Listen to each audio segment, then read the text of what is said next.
There's a very famous incident where the Prophet ﷺ was sitting with Abu Bakr as-Siddiq radiallahu ta'ala anhu, and a man came and he started to insult them.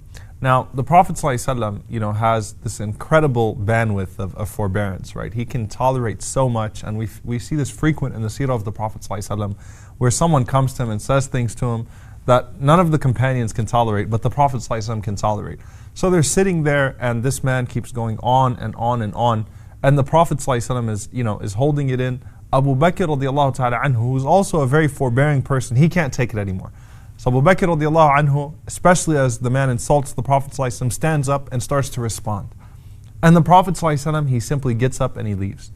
Abu Bakr goes to the Prophet ﷺ after that, fearing that he offended the Prophet ﷺ and Rasulullah ﷺ. He says that before you spoke, Allah subhanahu wa ta'ala sent an angel that was to respond on our behalf.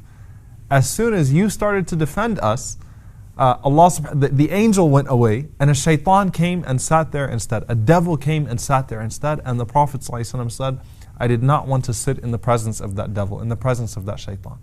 Now, subhanAllah, what that teaches us is there are certain things that offend the angels, certain things that make them go away.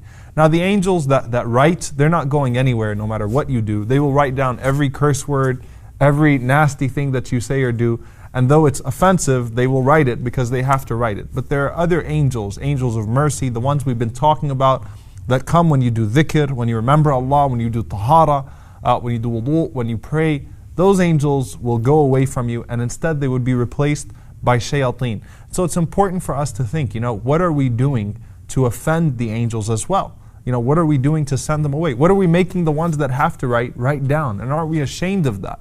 And so, subhanAllah, we find anger and foul language and sin and all of these different forms of corruption and disobedience. They send them away. Not only that, but the Prophet ﷺ mentioned that there are things that physically repulse the angels as well. And particularly, the Prophet ﷺ taught us not to eat garlic or onion before we come to the masjid. One of the biggest lost sunnahs of the masjid is good breath, using the siwak before the prayer, brushing your teeth before the prayer, having good breath, right? And the Prophet ﷺ, he instructed us, and he said sallallahu alaihi wasallam as well, إِنَّ الْمَلَائِكَ يَتَأَذَّى مِمَّا يَتَأَذَّى مِنْهُ الْمُصَلُّونَ. That look, even the angels are affected by that which affects those who pray. The angels also don't like bad breath. They don't like to smell that garlic or that onion. Rasulullah ﷺ said not to spit to your right side when you pray because there's an angel that would be there. So you don't want to harm them or offend them. You can't physically harm them, but don't do anything to offend them.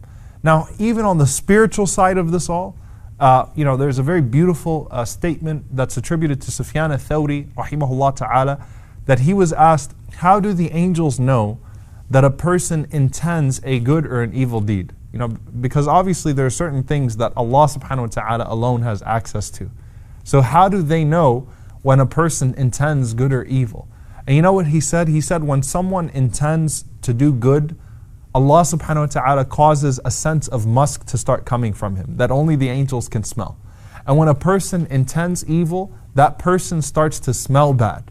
And the angels smell that, and so the angels already kind of have an indication based upon that smell, what you're about to do. And there's a very famous statement from one of the tabi'een who said that if sins had a smell, then you wouldn't want to sit next to me. SubhanAllah, to the angels, it could be that they literally have that smell.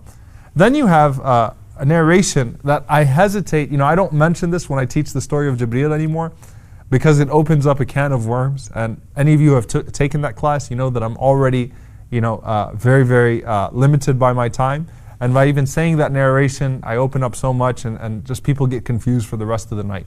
It's a very famous hadith that Jibreel alayhi salam did not enter the house of the Prophet ﷺ because the Prophet ﷺ had a sculpture and he had a dog that was under the bed of Aisha radiallahu anha or belonged to Al-Hasan or Al-Hussein radiallahu anhuma or so on and so forth. And Jibreel alayhi salam said that look, the angels do not enter a house that has dogs or suwar, pictures, drawings, sculptures, so on and so forth. Now, that hadith raises many, many issues for us, right? Number one, look, if there is any house that the angels would enter despite something that they usually don't enter, it would have been the house of the Prophet ﷺ. So even the house of the Prophet ﷺ was not entered by Jibreel alayhi salam in that situation. Number two, I mean, are we a dog-hating religion? Right? Absolutely not. Okay. In fact, we know the hadith of a woman that entered into paradise because she gave water to a thirsty dog. The Prophet ﷺ, said that a person could keep a hunting dog, a person could keep a dog that guards property, or so on and so forth. This is obviously not a dog-hating religion per se. The only thing we're prohibited from is keeping a dog within the home because of impurities. Not that a dog is an impure animal; it's not a najis animal, but the saliva is impure. So if the saliva gets on you, you have to remove that najasa, you have to remove that impurity, and so on and so forth. What about pictures? Pictures, suwar, obviously in that time, there was no such thing as photography. It refers to sculptures and drawings and things of that sort. That's what tasweer actually meant at that time. Now, obviously, if you're keeping pictures or tasweer, drawings or so on and so forth of living beings at a high place or in a place that it commands some form of respect, that's what the prohibition includes. So the prohibition won't include like a photo album or something that's on the carpet or kids' dolls or toys and things of that sort. It's referring to pictures that are held in honor. So either they're drawn, right, or they're sculpted, or even photography, if it's put in that same place, then it would take the same ruling.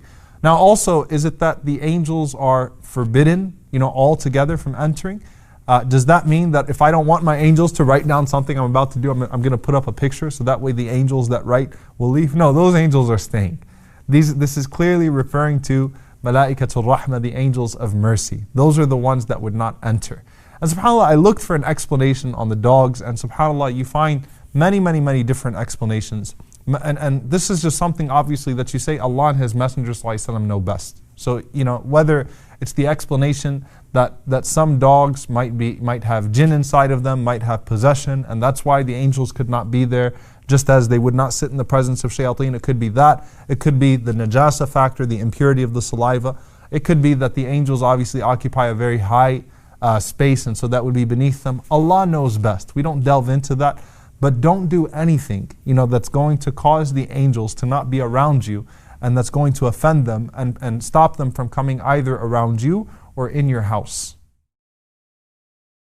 Assalamu alaikum wa rahmatullahi wa barakatuh. I hope you enjoyed and benefited from this video. If you did, then please do share it. And if you'd like to follow the rest of the series, then please do click on the top box. And if you'd like to see all of the other episodes and the other videos we have to offer, then please click on the box under that. And don't forget to subscribe to the channel for more amazing content.